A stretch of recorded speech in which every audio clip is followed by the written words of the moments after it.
Lucas Media. Shout out to the ones who support me and the ones who hate me. For y'all, wouldn't be able to do this. Jaron Ennis confirmed that he signed with Matchroom, as he did, or Matchroom released their first interview with him today. Matchroom and Eddiehearn. Number one, shout out to Boots for getting that look. He wasn't as active as I thought he'd be with PBC, and I know he had an exclusive deal with Steven Espinoza, and he ended up moving over.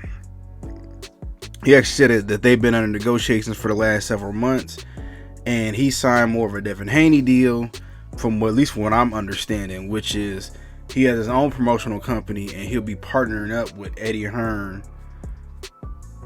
who runs Matchroom and the Zone, with Saudi Arabia, Riyadh finances, right? He said everything I wanted to hear in the interview. He talked about he wants to fight the best. He ain't ducking or dodging nobody. He doesn't have a problem going up against 154 to fight Spence or Crawford.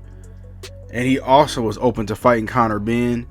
He said he doesn't know who he's going to fight first, but it don't matter. He ain't dodging nobody. I like this. Like I said, I like the fact that Ennis is with Matchroom. Matchroom has done a great job. Them and the Zone has done a great job with promoting their fighters. Matchroom has over 500,000 subscribers on their YouTube channel, so that's already a good look. And then Boots is already out here. I see he makes videos here and there. He's cool with Philly. Gillian Wallow, $1 million worth of game. So he has the machine behind him now.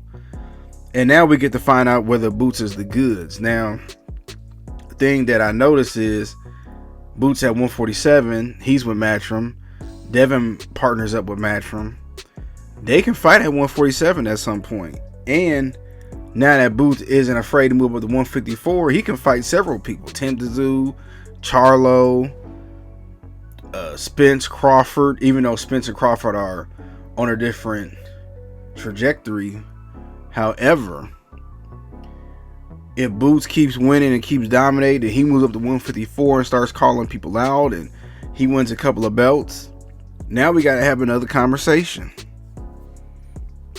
But as I said in my previous video, I think that if Boots and Conor Benn fight next, that's great.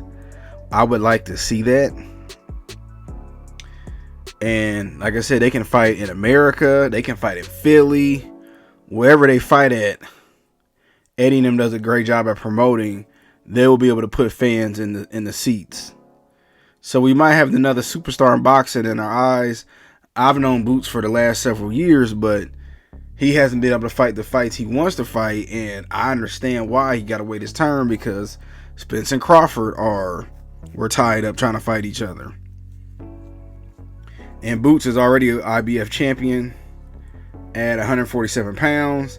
He can collect more belts, but Crawford's going to have to give up those belts once he finishes negotiations at 154. Then those belts are up for grabs, and I can see the Devin Haney moving up. And him and Spence, him and Ennis fighting for unification at 147, which will be crazy for either one. But yeah, I'm looking forward to this, man. You know, shout out to all these fighters. Like I said, I don't care personally who they fight under.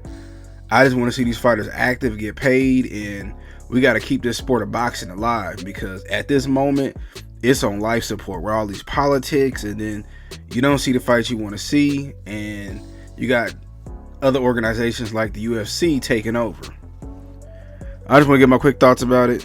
Tell me what y'all think.